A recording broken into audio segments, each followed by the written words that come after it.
तो इस कहानी की शुरुआत होती है 1906 में कैलिफोर्निया को दिखाने से, जहाँ विंचेस्टर फैमिली के घर में कंस्ट्रक्शन का काम चल रहा था। यानी यहाँ कुछ और नए कमरे बनाए जा रहे थे। वहीं साइड पर बैठी हम एक औरत को देखते हैं जिनका नाम सैरा विंचेस्टर था और कंस्ट्रक्शन का काम इन्हीं के कहने पर हो रहा था। हाल ही में किसी हादसे की वजह से इनके हस्बैंड और बेटी की मौत हो गई है, जिस वजह से ये हमेशा दुखी रहती हैं और हस्बैंड की ना होने की वजह से हर टाइम ब्लैक कलर के कपड़े पहन के रखती हैं। इसके बाद हम एक बच्चे हेनरी को देखते हैं जिसे अचानक कोई बुरी आत्मा पोजेस्ट कर लेती है, यानी उसे अपने कंट्रोल में कर लेती है और वो अपने सर पर बैग डालकर चलने लगता है। तभी यहाँ पर उसकी मॉम आ गई, जो भी दरअसल विंचेस्टर फैमिली से ही ताल्लुक रखती थी और ये सैरा विंचेस्टर की भतीजी थी। वो आकर हेनरी के सर से बैग हटाती है और देखती है कि किसी बहुत ही बुरी खतरनाक आत्मा ने उसे पोजेस्ट किया हुआ है, क्योंकि उसकी आंखें एकदम सफेद हो गई थी और वो ऊपर की तरफ इशारा करके कहता है कि he is coming for us, यानी वो हमारे लिए आ रहा है। इसके बाद सीन शिफ्ट होकर आता है एक डॉक्टर पर जिसका नाम एरिक था। उसे नशे की लत लग गई थी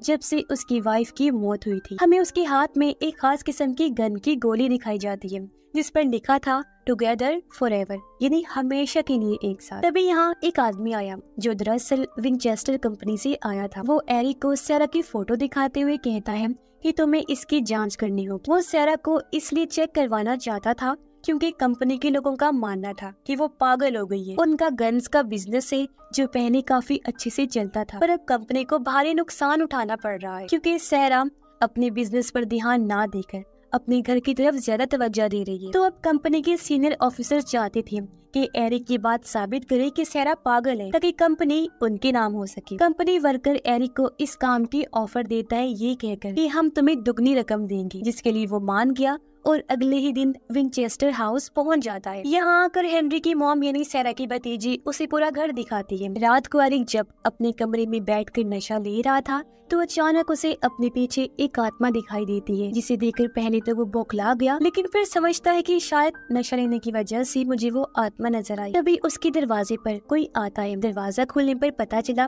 कि वो घर में काम करने वाला सर्वेंट है जो उसे खाने पर बुलाने आया था। एरिक जब डिनर करने जाता है तो यहाँ पहली बार उसकी मुलाकात सैरा से होती है। रात को जब वो सोता है तो उसे अपनी वाइफ का सपना आता है, जिसे देखकर डर से उसकी आंख खुल जाती है। अचानक उसे गार्डन रूम से आवाजें आने लगी, जो सुनकर वो फौरन छानबीन करने चला जाता है। वो देखता है कि सैरा एक रूम में है और वो लॉकर से एक बॉक्स निकाल रही है। यहाँ सैरा को भी महसूस हो गया जैसे मुझे कोई देख रहा है, इसलिए वो बाहर आई चेक करने। तब तक एरिक छुपने के लिए एक रूम में चला जाता है।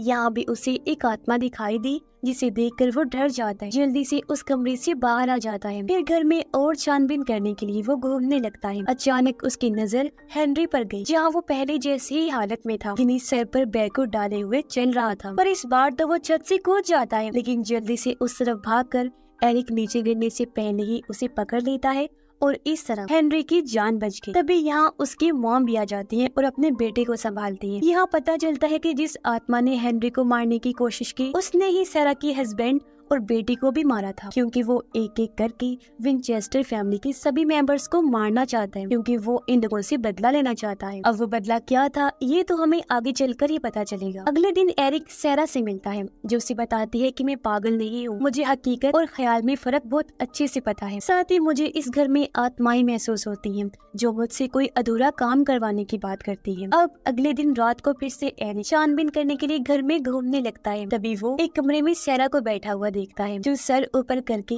कोई ड्राइंग बना रही थी। देखने से वो कोई कमरा लग रहा था और अब जैसे कमरे की ड्राइंग पूरी हुई वहाँ की सारी मोमबत्तियाँ बुझ जाती हैं और अंदर कमरे से एक आत्मा अचानक से एरिक के सामने आकर उसे डरा देती है, जो देखकर एरिक की हालत खराब हो गई और वो फौरन वहाँ से भाग निकलता है। अगले दिन एरिक फिर से सैरा से मिलता है, जो उसे बताती है कि जो सारी आत्माएं मुझसे बात करती हैं ना, मुझसे राब्ता बनाए रखती है, ये सारी की सारी आत्माएं विंचेस्टर की गन से मरी थी, जो गन की कंपनी मेरे हस्बैंड की है। तभी एरिक वही गोली जो उसके पास थी वो सैरा को दिखाते हुए बताता है कि मुझे भी विंचेस्टर गन की गोली लगी थी और 3 मिनट के लिए मैं भी मर गया था, लेकिन फिर अचानक ही जिंदा भी हो गया था। पर मैंने ये गोली तब से अपने पास ही संभाल के रखी हुई है। गोली देकर सैरा कहती है कि मौत की चीजों को अपने पास रखना अच्छी बात नहीं होती, ये चीजें खतरनाक होती है। और हाँ, तुम्हें भी इस घर में आत्माएं नजर आई होंगी, वो इसलिए आती है क्योंकि आफ्टर लाइफ इन्हीं मरने के बाद की दुनिया को देखकर जो इंसान वापस से जिंदा हो जाता है ना, वो आत्माओं को देख सकता है। यानी उसके पास आत्माओं को देखने की खूबी आ जाती है। जैसे कि मेरे साथ भी बिल्कुल तुम्हारे जैसा ही हुआ था। मरने के बाद मैं भी जिंदा हो गई थी और अब वो आत्माएं मुझे नजर आने के साथ साथ मुझसे बात करती हैं, अपना काम करवाने का कहती हैं। सारा कहती है कि वो आत्माएं मुझसे उस रूम का रेप्लिकेट यानी नकल बनवाती हैं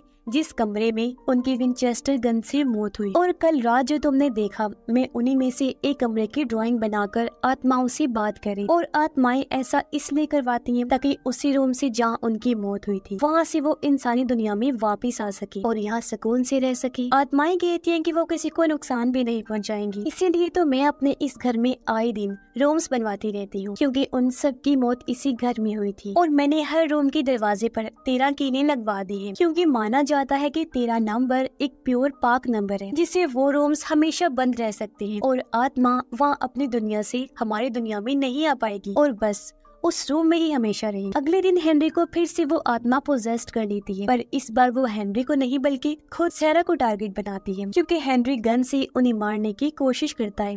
वो सारा पर हमला भी करता है, लेकिन तब यहाँ हेनरी की मॉम और एरिक आकर उन्हें बचा लेते हैं। एरिक उसकी मॉम को कहता है कि मुझे आपकी बेटे का दिमागी तवाज़ुन ठीक नहीं लगता, इसे हॉस्पिटल लेकर जाएं ताकि इसका इलाज हो सके। तभी अचानक यहाँ वही सर्वेंट दोबारा आ जाता है और एरिक को कहता है कि मैं आपकी मदद करने आया हूँ। वो एरिक को बातों में फंसा लेता है और उसी बहाने से उसी रूम में ले जाता है जहाँ पर हेनरी बैग पहने हुए खड़ा था। यहाँ आते ही वो अपने असली रूप में आ गया, जो था भूत, और एरिक को डरा देता है। कहता है कि वो सब मरेंगे। ये देखकर एरिक की हालत खराब हो गई और वो फौरन वहाँ से भागकर सारा के पास आ जाता है। वहाँ उस सर्वेंट की तस्वीर लगी हुई थी जिसके बारे में एरिक उससे पूछता है और अभी अभी जो सर्वेंट ने उसके साथ किया वो सब बता देता है। तब सारा कहती है कि ये हमारा सर्वेंट नहीं है और उसे अखबार दिखाकर कहती है कि वो तो 19 साल पहले ही मर चुका था। वो हमारी फैमिली के पीछे पड़ा हुआ है, अपनी 2 भाइयों की मौत का बदला लेना चाहता है, जिनकी मौत भी एक जंग के दौरान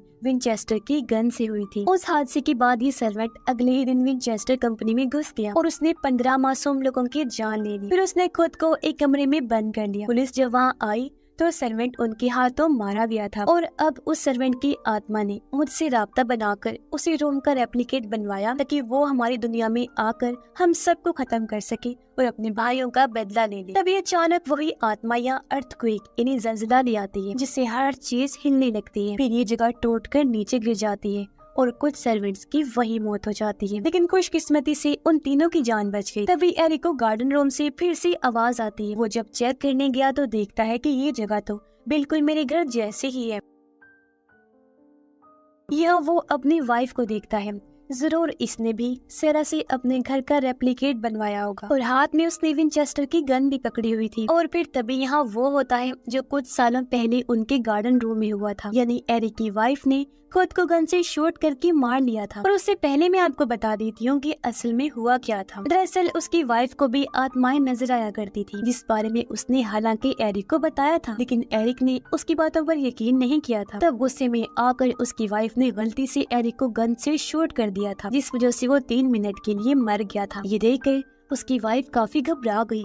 उसे मरा हुआ देखकर वो जैसे पागल ही हो गई थी। तब उसने एरिक की लाश के सामने खुद को भी शूट करके अपनी जान ले ली। अब प्रेजेंट टाइम इन मौजूदा वक्त में एरिक बेहोश पड़ा था। जब उसकी आंख खुली तो उसकी वाइफ समेत सारी आत्माएं उसके सामने थी, जो उसे सारा की मदद करने का कहती है, यानी कि वो भी कमरे बनाने में उसका साथ दे हमेशा, क्योंकि उन सब की रूम्स बनवाकर सारा ने उन सब की भी तो मदद की थी ताकि वो आराम से रह सके। तभी हम देखते हैं कि हेनरी फिर से अपने रूम से गायब हो गया है और उसकी मॉम उसे ढूंढ रही है। एरिक सारा के पास गया जहाँ वो तो नहीं थी, लेकिन एक बुरी आत्मा थी जो एरिक पर बस हमला करने ही वाली थी कि तभी एरिक उसे भी विंचेस्टर गन से शूट कर देता है, जिससे वो वही खत्म हो जाती है। तब तक हेनरी की मॉम भी उसे ढूंढकर बचा लेती है और सारी आत्माएं अपने अपने रूम्स में चली जाती हैं और सभी दरवाजों को बंद कर दिया जाता है और अब इन दरवाजों पर कीलें लगवा दी जाएंगी ताकि आत्मा बाहर ना आ सके। सब कुछ खत्म होने के बाद एरिक एक रिपोर्ट बनाता है जिसमें उसने लिखा था